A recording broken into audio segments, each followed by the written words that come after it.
Betty founded the ERA Minnesota in 2014, an organization dedicated to passing the Equal Rights Amendment into our state and federal constitutions.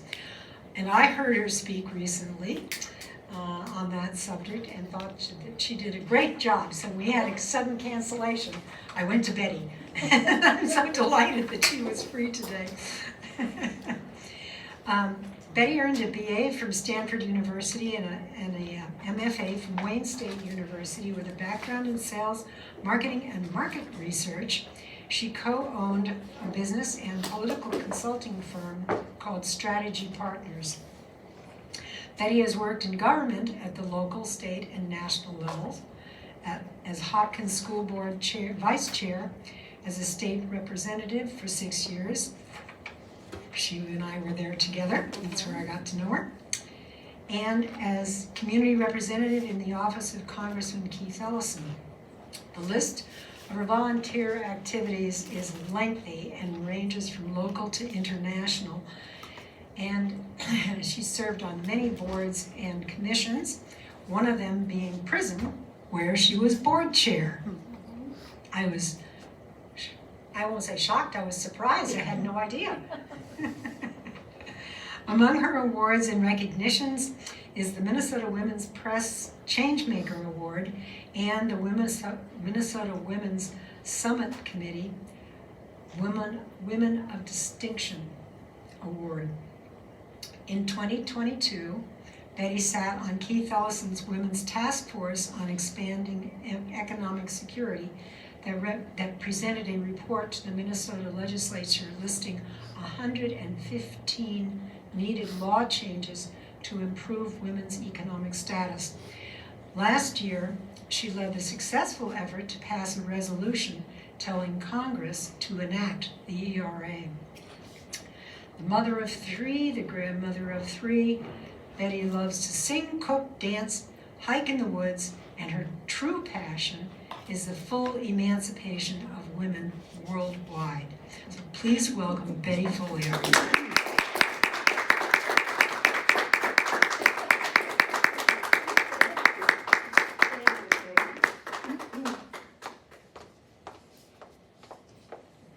What wasn't in my information was that I'm a former Rotarian, and I was a member first of the Hopkins Rotary and then of the Golden Valley Rotary.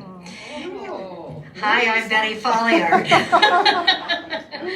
And I actually went to Haiti with Golden Valley. I believe it was with the Golden Valley Rotary, and it was with Haiti Outreach, Rotary, and World Vision, and we built a house for a family of 10, and we opened up some clean water wells.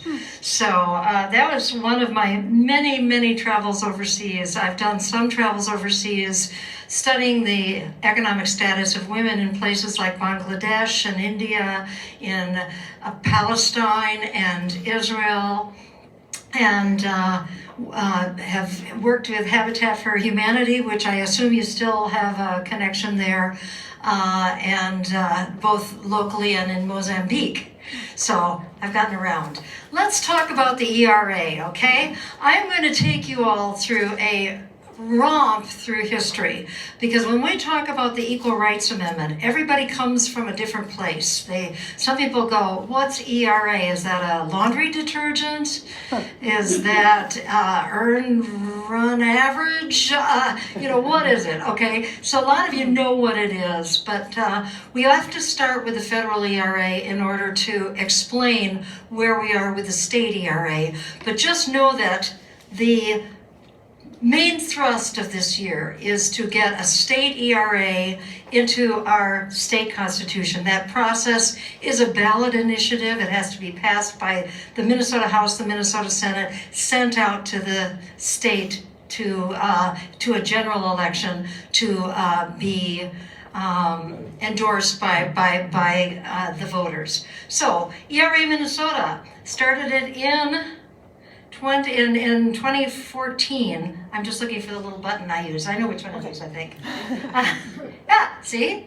And what do? Well, we educate, organize, activate for equality for all. We build coalitions and create and activate activists to get the ERA passed. We survey and identify ERA certified candidates during elections, and we work with legislators to advance the federal and the state ERAs. And as mentioned, we passed this federal resolution last year. It only took 9 years to pass, but it was written by ERA Minnesota. And so we were the first state to introduce a resolution to Congress to pass the federal ERA now that it is fully ratified.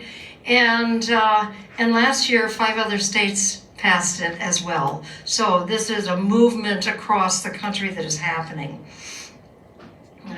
I'm not used to this computer. Okay, so what are we going to talk about? We're going to have what it is, a brief history of the federal ERA, why do we still need the ERA, arguments against the ERA, why now, the Minnesota ERA ballot initiative, that's the main crux of this, and next steps. So, to begin, what is the Equal Rights Amendment? The Equal Rights Amendment is 24 words. Equality of rights under the law shall not be denied or abridged by the United States or by any state on account of sex. 24 words. It is now 101 years old. Okay? This is the photo of Lady Justice up on top of the U.S. Supreme Court building in Washington, D.C. And you know, the Constitution starts with we the people, but not all the people were really added to that Constitution. Okay? So what is the Equal Rights Amendment?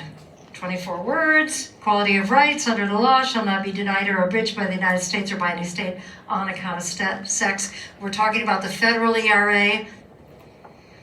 And so let me give you a brief history because it goes way back, okay? In 1701, back during the colonies here, English common law came here. It was, a common law was called femme covert, or coverture. And everybody should know what the word coverture means because that's where when a female was born, she was covered by her father's rights.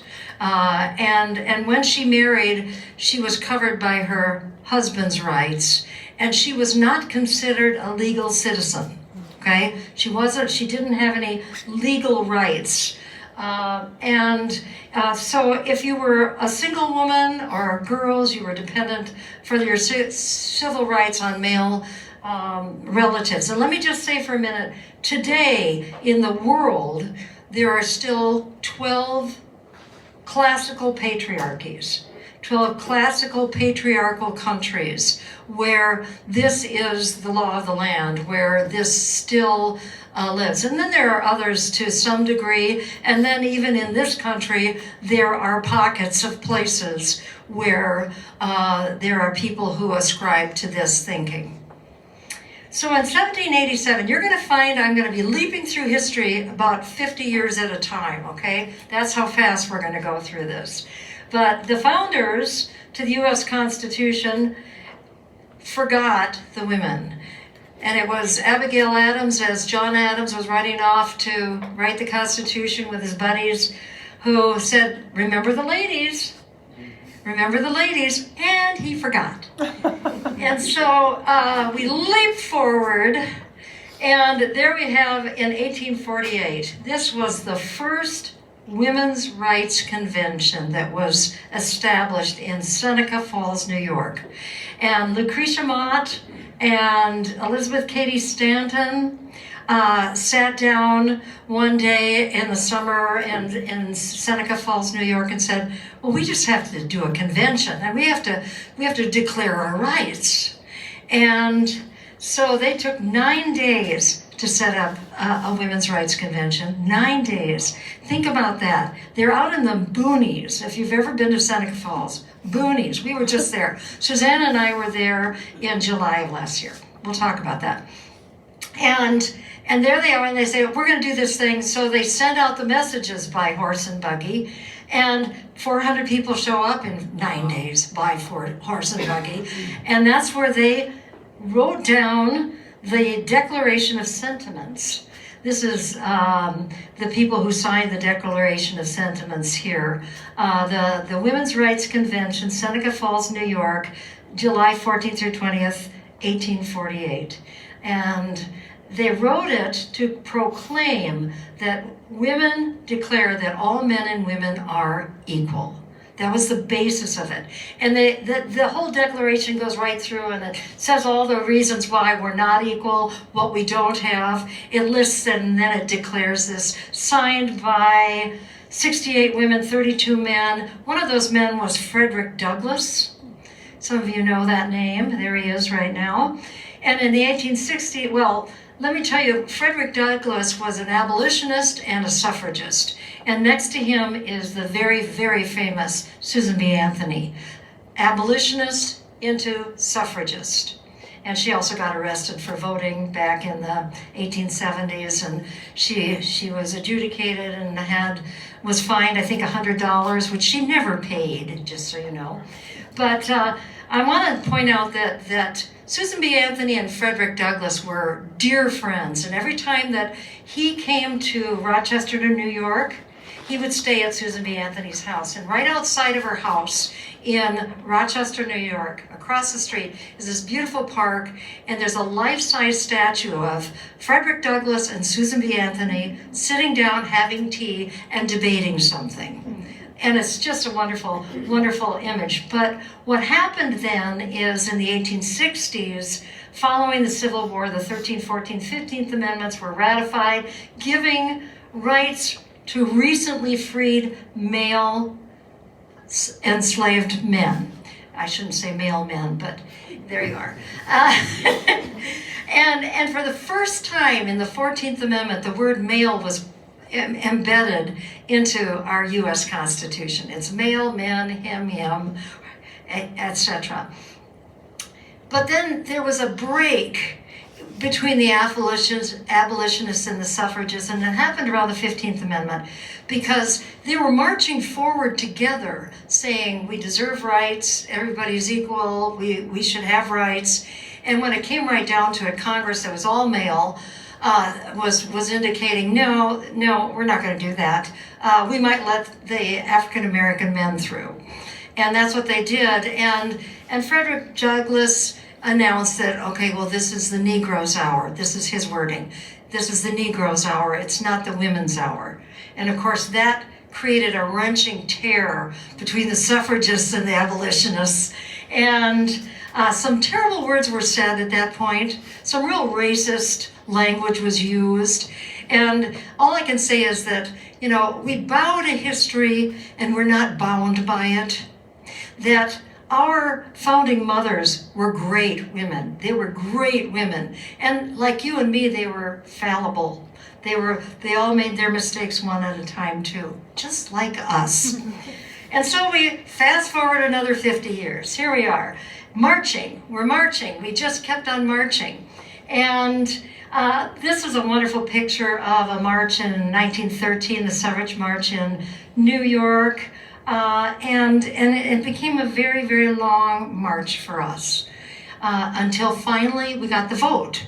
Yay! And that was the 19th Amendment. It was ratified, granting most women the right to vote. Who was left behind the door? Well, African American women, Latina women, indigenous women, etc.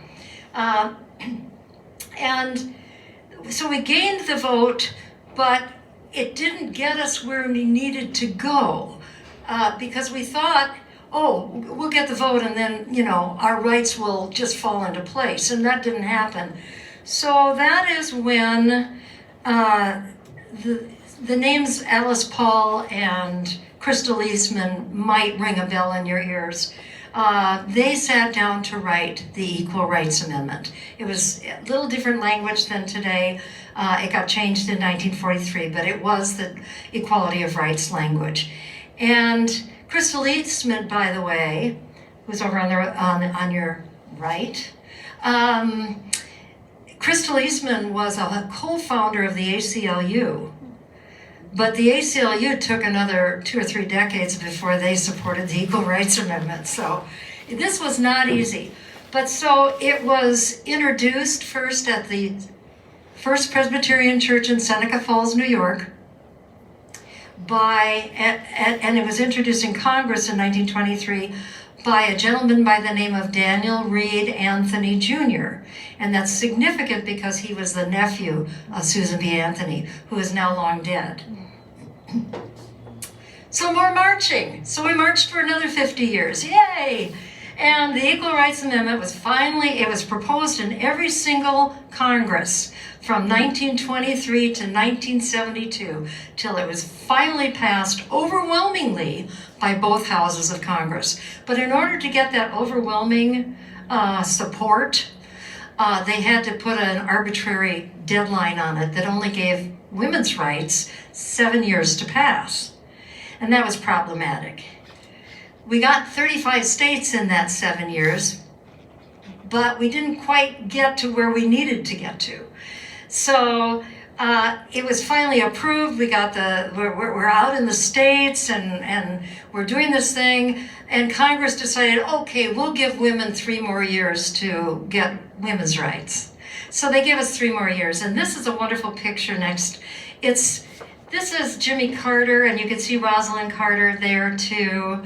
And he's signing the extension that Congress passed, the 3-year extension. And I've got to tell you the irony of this, because I love Jimmy Carter, I really do. The irony is that he didn't need to sign the Equal Rights Amendment because it's a resolution that Congress made.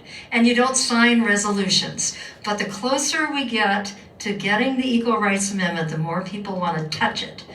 And that's what happened last year when we passed our federal ERA resolution to Congress, telling Congress to enact the 28th Amendment to the U.S. Constitution, which is the Equal Rights Amendment. And Tim Walz, Governor Walz, signed it. Total surprise to us. Didn't tell us he was going to sign it, just signed it. And I just thought, well, there it is again. The closer we get, the more people want to touch the ERA. So that was kind of fun. So then there was this whole movement. You all have heard the name Phyllis Schlafly in your lives. Well, she wasn't alone.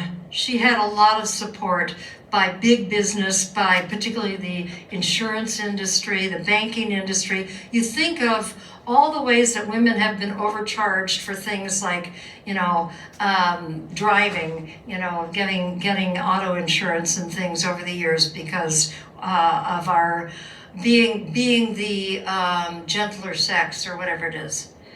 And so I just want to take a moment here and remind everybody that the Equal Rights Amendment is, you can say it's bipartisan because we're theoretically in a 2-party system, but it really is nonpartisan. That it was first introduced by a Republican, it was first written by a Republican, introduced by a Republican, it was first supported by the Republican Party that put it on their platform before the Democrats put it on their platform. And it was supported by every Republican president and first lady up till Reagan. And that was when that whole social war began in there that has been going till now. So, here's a picture of 1923 in front of the First Presbyterian Church in Seneca Falls, New York. And here's today. This was July 2023. This is the 100th Centennial Convention for the Equal Rights Amendment that was held at Seneca Falls in the Presbyterian Church here. And right in the middle there, you can see Governor Hochul and the Attorney General Letitia James, who many of you know because she's been on TV a lot lately. And I'm there. Suzanne, you're up here somewhere. I'm somewhere in the middle in the back. And this was an amazing convention. Squint your eyes, you can see that it's 60% young people. It was extraordinarily diverse. 60%, when I say young people, I'm talking about high school and college and graduate school. They're very, very young, diverse, new energy, and we had some wonderful dignitaries there. I want to show you just a quick snapshot of the leadership federally for the Equal Rights Amendment. Zakiya Thomas is the CEO of ERA Coalition, one of our two national coalitions. Next to her is Senator Gillibrand. Next to her is Kamala Lopez, who's the head of Equal Means Equal, the other national organization that we work with. And next to her is Congresswoman Ayanna Pressley. Down below it's Senator Ben Cardin, Congresswoman Cori Bush, and Senator Lisa Murkowski.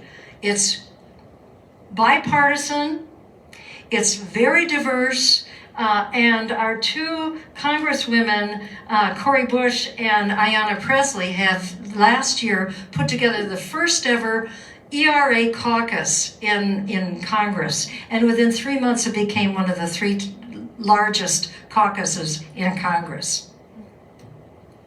So why do we still need it? Good question. Okay, well, there's the gender pay gap, and we just had our Pay Equity Day or Pay Inequity Day. Wonderful, wonderful presentation by the Women's Foundation. It's the status of women and girls in Minnesota. It comes out every couple of years.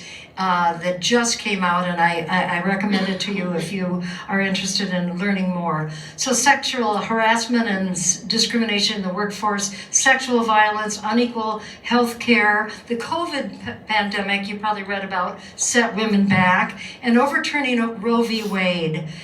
For the first time, we experienced in this country a rescission of rights, since the 1800s, I should say. So the gender pay gap, I'll go quickly through this. In Minnesota, women make on average 81 cents to a man's dollar, with much, much higher inequities for Black, Indigenous, Latinx, Asian women, and women of color.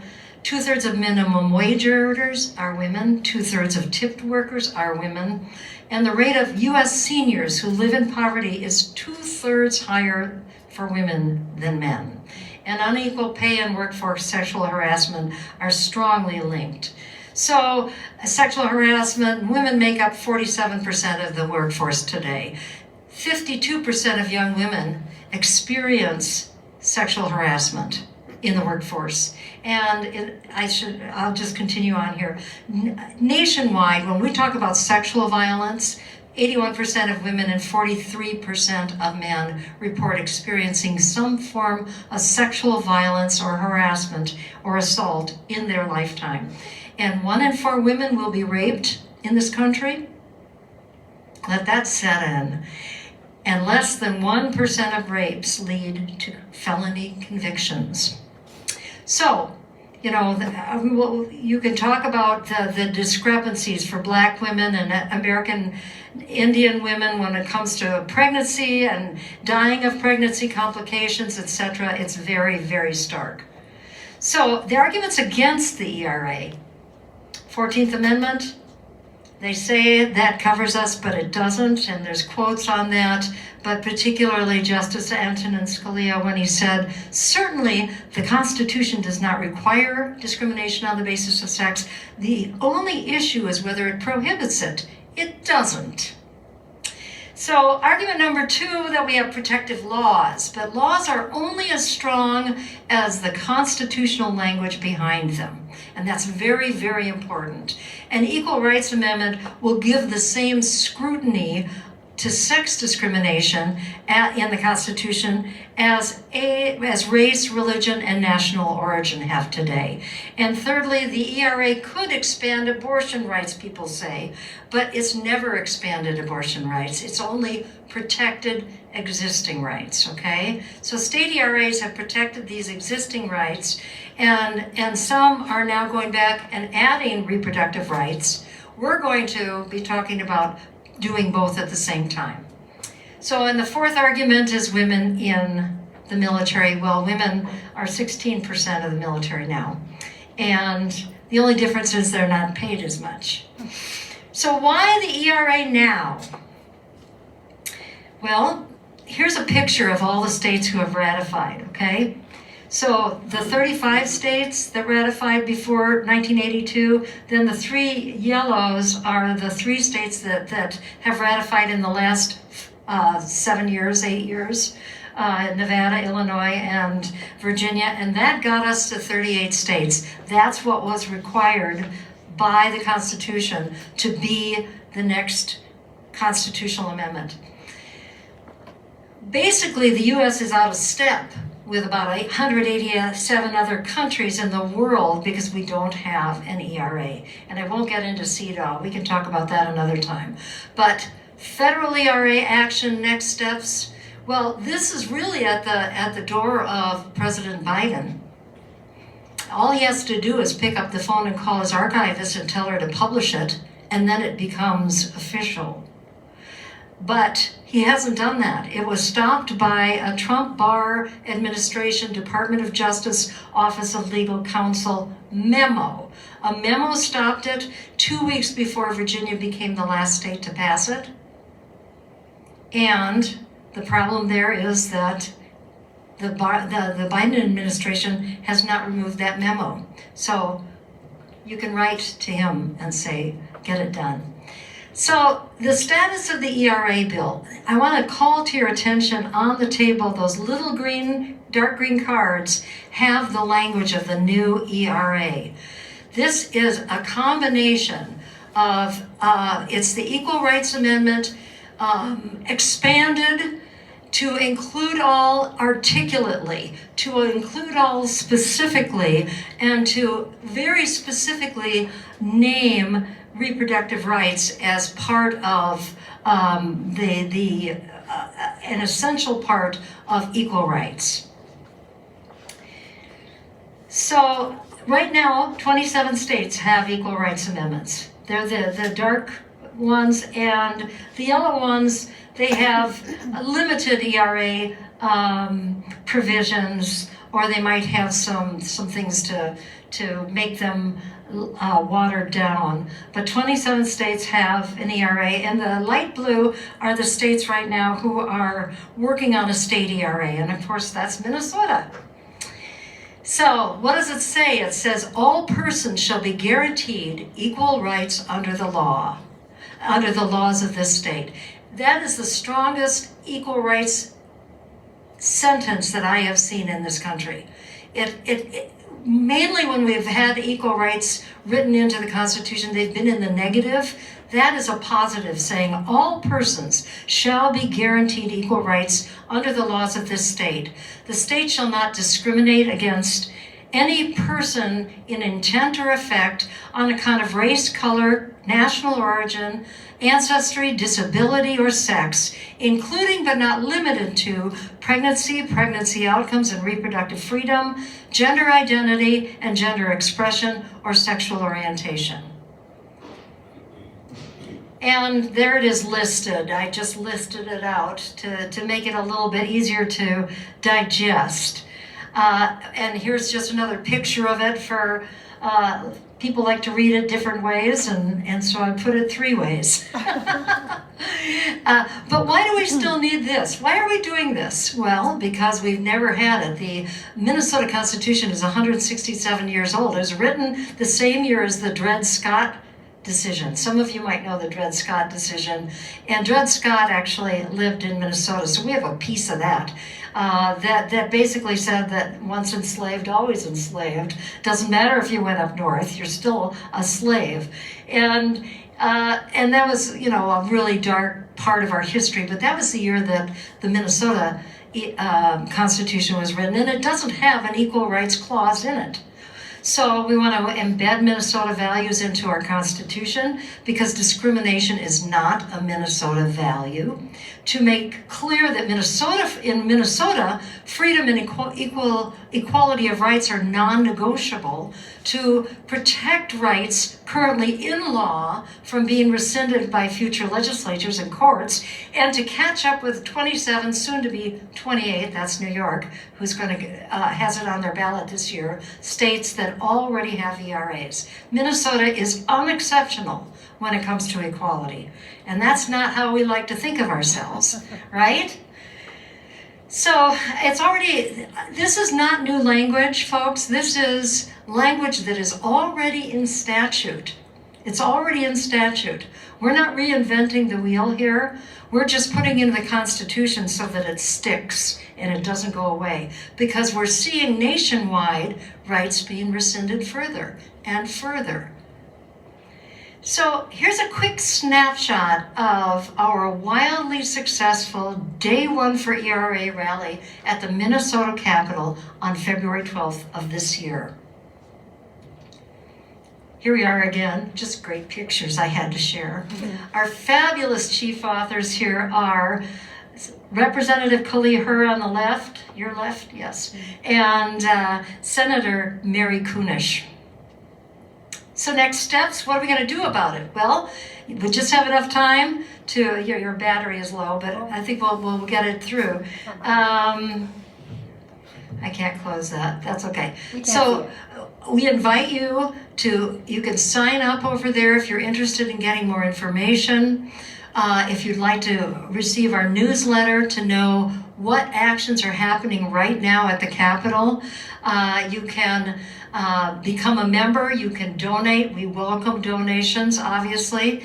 And you can come on and advocate with us. We're going to be over at the Capitol because very soon our legislation will be coming back through the House. It'll go first to the Rules Committee, then onto the House floor, and then it'll be shot back to the Senate because it'll go through these changes from the bill last year. So I invite you to have conversations with your dining table, with your friends, with the different organizations that you go to and visit, and talk about the Equal Rights Amendment. It's something that is about to happen, and it's so important that we are talking about the importance of equal rights for all in this day and age, because it's relevant right now. With that, I don't know if we even have time for questions, but I have to leave it at that because he won't let me go for any farther now. But thank you very much for having me. We're on the right side of history. We won't take no for an answer, and we will prevail. Thank you.